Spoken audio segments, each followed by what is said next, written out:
Ladies and gentlemen, we are here with a special finale episode for this season of Bobby Talks. As you guys can see, we are here at Stage 5 of the COD Mobile World Championships. We got a glorious stage up here. They went all out for this, no question about it. All 8 teams competing at the same time.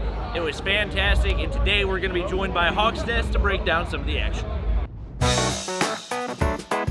The Western teams really showing out 5 of the 8 teams in our playoffs. Tank gonna find 1, find 2.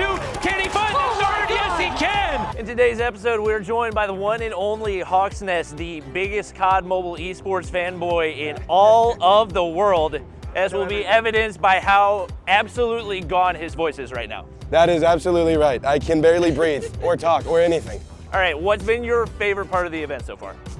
Just being here. I mean, you can watch COD Mobile Esports obviously online, but the energy of being in a LAN and like cheering like I have been is so cool. And the venue is amazing as well. Like I said, being in a LAN, like I'm used to watching esports on, this. It's a very different experience when it's that. So yeah, just being here at the LAN for sure. What team or players are you most excited to watch outside of the obvious answer? All right. So yeah, obviously Tribe. Outside of that, I would say on Team Omega, Whoopi, because I used to play a different game with them a long time ago. Also, I'd say Luminosity, just for NA rep, and then a few of the players on the team as well. I have either been on Tribe or I know them pretty well. So yeah, I'd say Luminosity and Omega. All right, this is a tough one. What's your favorite match you've gotten to watch so far? Oh no, that's an easy one. The most recent match, the one to end the first day easily, it was Skade versus Almighty. I think it was a Game 5, Round 20 S&D. Jeff, last one left, gets the second. Can he get the reset? He's got the boxing gloves out. He's Mike Tyson in the flesh. And he's not able to get through. And Skade, upset not once, but twice. That was one of the coolest COD Mobile experiences I've ever had, seeing that live. Absolutely nuts. And that was a big upset, right? Yeah, that was a pretty big upset. A lot of people thought Almighty was like top 3 coming into this. So the fact that Skade takes them down twice, like that's huge for them as well. Would you say that's the biggest upset, or Q9 getting eliminated day 1? In my eyes, the bigger upset was probably Q9 getting upset, but to the viewer population, It was probably more surprising to them that Almighty got upset. Do you have any predictions for the rest of the tournament that might surprise me? Well, my initial prediction for finals was going to be Tribe versus Q9, with Q9 making a loser's bracket run, and that's already wrong. Yep. So I kind of think we have an NA finals. I think Luminosity and Tribe. I could see that. Tribe taking it, obviously. Oh, yeah. I'm going to have to rep. All right, Hawks, thanks for joining us. Can't wait for day 2 of the action. It is going to be on Saturday, and things should be nice and spicy. No, the double up though for Risky. Deon's heard it. But no, the quick snipe will land. We're back here with day 2, joined by the one and only I Hold Shift. You guys recognize him from the broadcast so far this year. He has been our, I would say, our analytical expert whenever it comes to all things Call of Duty Mobile. But since you are our expert, you get the big question to start things off. Who do you feel is most poised to win the entire thing? This is a Tribe production, right? So I should probably say Tribe. Yeah. No, I mean, fair enough. Like, Tribe is looking really solid, but I would just kind of generally put it on 2 regions. Like, NA and LATAM are both looking absolutely disgusting. So I'm kind of most excited to see when they finally have a chance to match up. Maybe there's going to be like a little inter-north to south regional battle going between them. But yeah, I think Tribe and Inco are my 2 current favorites right now. All right. We've got half of our teams already out of the competition. Which teams were the most surprising to see in day 2, and who do you feel like is the biggest underdog still in the competition? It has to finish off with that Skade Almighty matchup to finish off the day, because not only does Skade beat him once, they beat him twice. So that's the big surprise, I think, just because they were playing up against Team Almighty, which everyone expected to be cruising through their group. But then on top of that, none of us were even really looking at Japan as being a threat, but Scars were playing some great COD Mobile yesterday, and I think their playstyle is going to happen to probably give them some good opportunities to take their run a little further. I agree. So you already mentioned you feel like NA and LATAM are the 2 strongest regions in the competition. Who do you feel like is the strongest? You might give them the slight edge. I got to go with North America, I think, just off of who is currently still around. Yeah, Skade, great to be the second Latin American team, but they had to really claw their way in. Whereas Tribe and Luminosity both were on cruise control pretty much from start to finish on day 1. If you had to take a guess, do you have an expected grand finals? I don't remember exactly how the brackets formed up, but I think with Tribe and Luminosity, I think they're on opposite sides. I think that's the most likely winners final. and I would not be surprised to see them in the grand final as well. Yeah, I'm still high on my Latin American boys, but I think that those two have the best pathway to get to the grand finals. I can see that happening. All right, big question.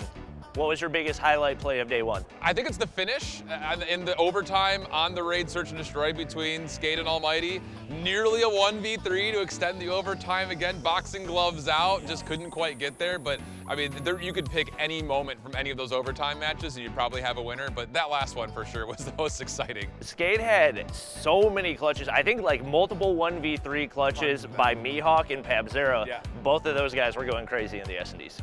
How do you feel like this stage measured up to your expectations for the event? Better than expected. Like the fact that you have the multi-layers, teams that sometimes right next to each other with just a curtain dividing them. There were some explosive moments that were happening during the group stage. If we continue that through, I think we're gonna get a lot more of that as we move into the bracket. The stage looks great. I think this has been the perfect way to set up for a first ever international LAN for World Championships. It's been awesome. There's a lot of energy packed in at one time. Things get spicy up there. Outside, winners and losers, anything else that surprised you yesterday?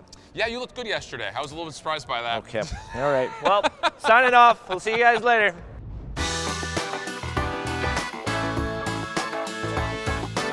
One by one, they fall as Tribe Gaming cuts them down.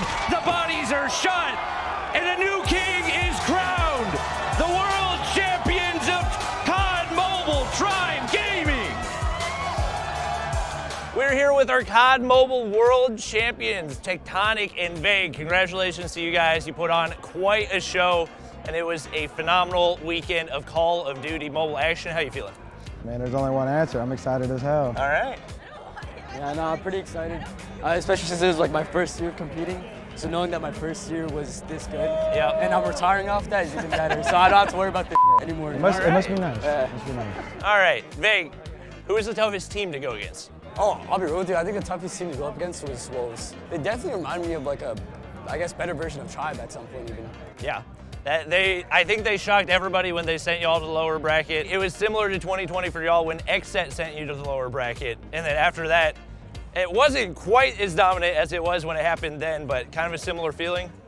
Yeah, I guess you could sort of say that, but I mean, Wolves and XTech, It's different times in COD Mobile though. it is different times, but man, that team has a lot of potential. Same as like almost all these teams. Yeah. Obviously, up on stage, you pointed out the North American supremacy and primarily Western supremacy. What do you feel like other Eastern teams can do to catch up? Yeah, I know this is more so like a tech question. I can't answer that one. I feel like the only thing they can do is, adapt. Like that's all there really is to it. A lot of these teams just came in raw, trying to understand everyone's play style. And I'm not gonna lie, Q9, if Q9 would have made it out of the bracket, they would have adapted to NA and everyone else pretty quickly. So it's scary. A lot of these teams are gonna be dominant as hell next year. All right, I'm looking forward to it. Vague, what was your favorite thing about the event? I love meeting new people. Obviously, I've been talking with some of these guys in these different teams for like a while now. And the fact that this whole event was finally planned out after 2 years is such a huge thing that I'm really grateful for, especially since we won. And another thing is the stage itself and the fact that it was connected with all the other events, which means you can meet like other new people that you don't usually talk to. All right, Tech, what was your favorite thing? Favorite thing is, I guess, just playing with the guys and having all that energy. And then honestly, this production is crazy. Like the LED lighting and all, man. I'm gonna miss it. I'm gonna miss it for sure. I'm gonna miss the experience of playing a first LAN. Yeah. All right, Vague. You got a lot of money on your hands right now. What are you doing with your earnings? I'll be real with you, I'm not really too sure. I'll probably put like some of it into the savings, but I have invested on getting like a brand new setup since I'll be going to consecration. Yep. So I'm gonna like deck out my whole room and hopefully make something out of consecration. All right. Tech, what are you doing with your earnings? Buying a house and I'm moving in with my girlfriend. Congratulations. Thank you. All right, guys, that is the final episode of this season of Bobby Talks. I hope you guys did enjoy and hope you all tuned into the action for the COD Mobile World Championships. We are excited for 2023, and we'll see you guys then.